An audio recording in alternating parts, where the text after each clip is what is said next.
भ्रष्टाचार करे आप, शराब घोटाला करे आप, पानी तक में घोटाला करे आप, आपकी शिकायत करे कांग्रेस और अब कार्रवाई हो तो गाली दे मोदी को। भ्रष्टाचारी जेल जा रहे हैं तो हंगामा कर रहे हैं। ये ऐसे लोग हैं जिनका डबल स्टैंडर्ड है, दोहरा रवैया है। भ्रष्टाचारियों को बचाने के लिए रैलियां करते हैं, केरल के मुख्यमंत्री को जेल भेजने की बात करते हैं शाहजादे। तब लोगों के मन में सवाल उठता है कि इसमें भी दोगलापन। भ्रष्टाचार के गंभीर आरोपों से घिरे लोग, ये कांग्रेस वाले भ्रष्टाचारी बचाओ आंदोलन चलाने लग गए हैं बेशर्मी के साथ। जिनको सजाएं मिली है भ्रष्टाचार में, इनके साथ तस्वीरें निकालने में उनको मजा आ रहा है। पहले ये लोग हमको पूछते थे, बातें तो बड़ी करते थे, भ्रष्टाचारियों पर कार्रवाई क्यों नहीं होती है। और जब भ्रष्टाचारी जेल जा रहे हैं तो हंगामा कर रहे हैं। क्या आप लोगों को जेल क्या भेज रहे हो? आदरणीय सभापति जी, यहां चर्चा के दौरान केंद्र की जांच एजेंसियों पर आरोप लगाए गए हैं। जांच एजेंसियों का ये सरकार दुरुपयोग कर रही है, ऐसा कहा गया है। आदरणीय सभापति जी, अब आप मुझे बताइए, भ्रष्टाचार करे आप, शराब घोटाला करे आप, बच्चों के क्लास के बनाने में घोटाला करे आप, पानी तक में घोटाला करे आप, आपकी शिकायत करे कांग्रेस, आपको कोर्ट में घसीट करके ले जाए कांग्रेस और अब कार्रवाई हो तो गाली दे मोदी को।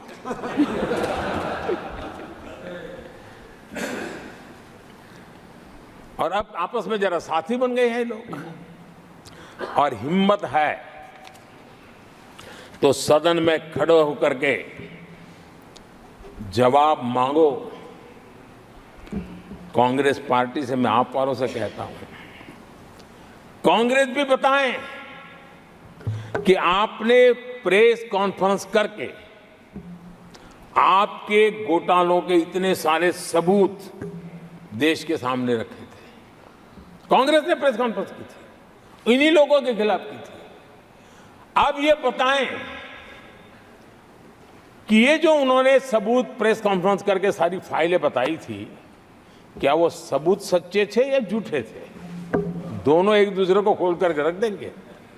आदरणीय सभापति जी, मुझे विश्वास है ऐसी चीजों का जवाब देने की उनके अंदर हिम्मत नहीं है। आदरणीय सभापति जी, ये ऐसे लोग हैं जिनका डबल स्टैंडर्ड है, दोहरा रवैया है। और मैं देश को बार बार ये बात याद दिलाना चाहता हूं, ये कैसा दोगलापन चल रहा है। ये लोग दिल्ली में एक मंच पर बैठ करके जांच एजेंसियों पर आरोप लगाते हैं, भ्रष्टाचारियों को बचाने के लिए रैलियां करते हैं। और केरला में उनके शहजादे,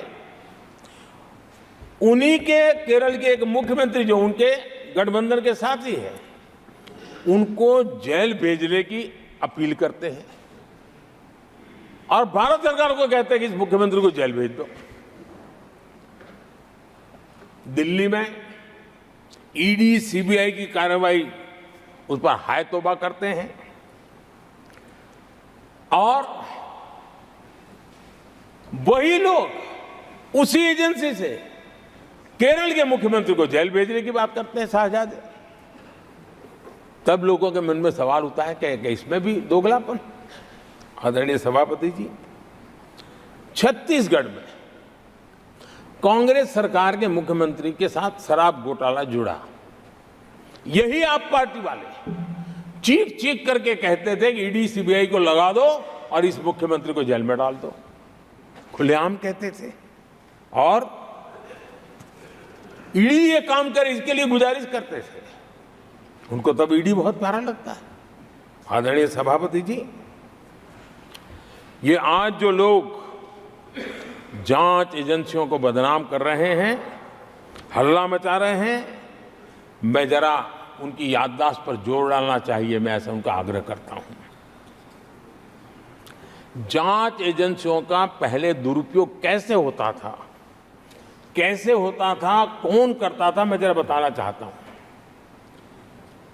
मैं कुछ बयान आपके सामने रखता हूं। ये पहला बयान है 2013 का। बयान क्या है? कांग्रेस से लड़ना आसान नहीं है, जेल में डाल देगी, सीबीआई पीछे लगा देगी। कांग्रेस सीबीआई व इनकम टैक्स का भय दिखा करके समर्थन लेती है। ये स्टेटमेंट किसका है? ये बयान है स्वर्गीय मुलायम सिंह जी का। कांग्रेस एजेंसियों का कैसा दुरुपयोग करता है, ये मुलायम सिंह जी ने कहा था। और यहां इस सदन के माननीय सदस्य रामगोपाल जी को मैं जरा पूछना चाहता हूं कि रामगोपाल जी, क्या नेताजी कभी झूठ बोलते थे क्या? नेताजी तो सच बोलते थे। आदरणीय सभापति जी, मैं रामगोपाल जी को ये भी कहा जरा भतीजे को भी बताएं, क्योंकि उनको भी याद दिलाए कि राजनीति में कदम रखते ही भतीजे पर सीबीआई का फंदा लगाने वाले कौन थे, जरा याद दिला दें उनको, पता चलेगा। आदरणीय सभापति जी, मैं एक और बयान पढ़ता हूं। ये भी साल 2013 का है। The Congress had used the CBI to strike political bargains with many parties.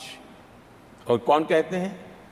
उनके कॉमरेड श्रीमान प्रकाश करात जी ने ये कहा हुआ है, 2013 में कहा। एजेंसियों का कौन दुरुपयोग करता था? एक और महत्वपूर्ण स्टेटमेंट में पढ़ता हूं और मैं याद दिलाना चाहता हूं। स्टेटमेंट क्या है कि सीबीआई पिंजरे में बंद तोता है जो मालिक की आवाज में बोलता है। ये किसी राजनीतिक व्यक्ति का बयान नहीं है, ये हमारे देश की सुप्रीम कोर्ट ने यूपीए सरकार के समय कहा हुआ बयान है। एजेंसियों का दुरुपयोग कौन करता था, इसके जीते जागते सबूत आज मौजूद हैं। आदरणीय सभापति जी, भ्रष्टाचार के विरुद्ध लड़ाई ये मेरे लिए चुनाव हार जीत का तराजू नहीं है। मैं चुनाव हार जीत के लिए, भ्रष्टाचार के लिए लड़ाई नहीं लड़ रहा हूं। ये मेरा मिशन है, ये मेरा कन्विक्शन है। और मैं मानता हूं कि भ्रष्टाचार एक ऐसी दिमक है जिसने देश को खोखला कर दिया है। इस देश को भ्रष्टाचार से मुक्ति दिलाने के लिए, भ्रष्टाचार के प्रति सामान्य मानवी के मन में नफरत पैदा करने के लिए मैं जी जान से जुटा हुआ हूं। और मैं इस पवित्र कार्य मानता हूं। 2014 में जब हमारी सरकार बनी तो हमने दो बड़ी बातें कही थी। एक, हमने कहा था मेरी सरकार गरीबों को समर्पित है, और दूसरा, भ्रष्टाचार पर, काले धन पर कड़ा प्रहार मेरी सरकार करेगी। ये मैंने 2014 में सार्वजनिक रूप से कहा था। लाग लपेट नहीं रखता हूं। और मैं देशवासियों को भी कहना चाहता हूं कि मैंने एजेंसियों को भ्रष्टाचार और भ्रष्टाचारियों पर कड़ों से कठोर कार्रवाई करने के लिए खुली छूट दे के रखी है।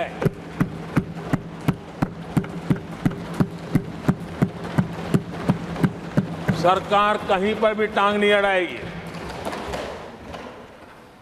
हां, वो ईमानदारी से काम करे, ईमानदारी के लिए काम करे, ये मेरी सूचना है। और आदरणीय सभापति जी, मैं फिर देशवासियों को कहना चाहता हूं, कोई भी भ्रष्टाचारी कानून से बच करके नहीं निकलेगा, ये मोदी की गारंटी है।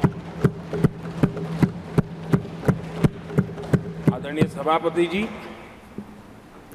राष्ट्रपति जी ने अपने संबोधन में पेपर लीक को एक बड़ी समस्या बताया है। मेरी अपेक्षा थी कि सारे दल दलीय राजनीति से ऊपर उठकर इस पर अपनी बात रखते हैं, लेकिन दुर्भाग्य से इतना संवेदनशील महत्वपूर्ण मुद्दा भी, मेरे देश के नौजवानों के भविष्य के साथ जुड़ा मुद्दा भी इन्होंने राजनीति के भेंट चढ़ा दिया। इससे बड़ा दुर्भाग्य क्या हो सकता है। मैं देश के नौजवानों को आश्वस्त करता हूं कि आपको धोखा देने वालों को ये सरकार छोड़ने वाली नहीं है। मेरे देश के नौजवानों के भविष्य के साथ खिलवाड़ करने वालों को सख्त से सख्त सजा मिले, इसके लिए एक के बाद एक एक्शन लिए जा रहे हैं। संसद में इन गड़बड़ियों के खिलाफ सख्त कानून भी हमने बनाया है। हम पूरी सिस्टम को मजबूती दे रहे हैं कि भविष्य में मेरे देश के नौजवानों को आशंका भरी स्थिति में भी रहना न पड़े। पूरे विश्वास के साथ वो अपने सामर्थ्य को प्रदर्शित करें और अपने हक का प्राप्त करें। इस बात को लेकर के हम काम कर रहे हैं।